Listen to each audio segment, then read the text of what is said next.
নয়া মানুষ নামের একটা সিনেমায় দুজনেই কাজ করেছেন, যে সিনেমাটা দর্শক সদ্যই প্রেক্ষাগৃহে উপভোগ করছে।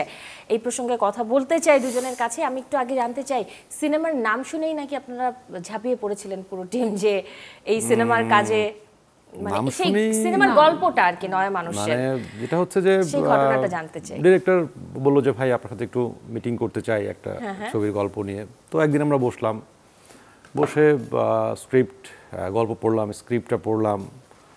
পড়ার পর আমার কাছে মনে হলো যে এটির একটি ভালো সম্ভাবনা আছে, গল্পটি ভালো, মাসুম ভাইয়ের চিত্রনাট্য, তো ওই বিষয়ে কোনো কথাই নেই। আর এই গল্পের যে প্রেক্ষাপট এবং এর ভেতরে চরিত্রগুলোর যে জায়গাগুলো, এটি আমাকে খুবই মানে আমাকে টেনেছে। মনে হচ্ছে যে না, এই কাজটা বোধহয় আমি করতে চাই। আচ্ছা, ও তারপর তো যুক্ত হওয়া এবং এটা এক প্রকার মানে পুরো শুধু ডিরেক্টর না, ডিরেক্টরকে আমি উন্মাদ বলি, পাগল বলি। তো এটা একটা উন্মাদনাই ছিল আসলে পুরো টিমের।